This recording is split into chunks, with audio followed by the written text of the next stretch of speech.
कल मैं तलाल चौधरी साहब का बयान सुन रही थी और ये सिर्फ उनका बयान नहीं है, इस किस्म की बातें आपकी पार्टी में से और भी लोग कह चुके हैं।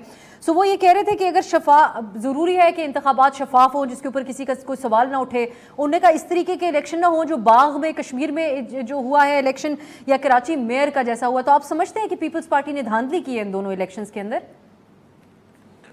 देखिए, बात ये है कि जो बाग का इलेक्शन है उसकी तो मैं आपको स्टैटिस्टिक्स बता देता हूँ, तो वो आवाम फिर खुद फैसला कर ले कि वहाँ पे क्या हुआ है। वहाँ पे जो टोटल पोलिंग स्टेशन थे उनका जो एवरेज टर्न आउट था वो 39% था, सिवाय 14 पोलिंग स्टेशन के जहाँ पे 90% टर्न आउट हुआ है।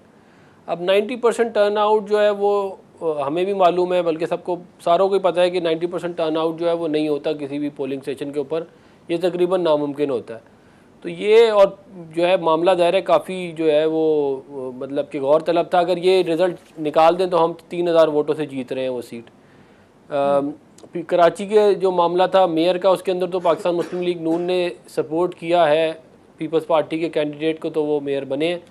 अगर हमारे वोट इनके पास ना होते और हाफिज़ नईम के पास चले जाते तो वो बन जाते।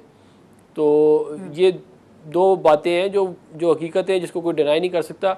आगे जाके अगले कुछ अरसे में ज़ाहिर है, इसमें कोई शक नहीं है कि इलेक्शन ईयर है, तो और मेन बड़ी जमातें पाकिस्तान मुस्लिम लीग नून और पीपल्स पार्टी ही हैं, तो ज़ाहिर है हमारे दरमियान कुछ ना कुछ तलखियाँ तो होंगी, लेकिन कोशिश यही करनी चाहिए कि हम जो है वो पीटीआई वाले काम ना करें।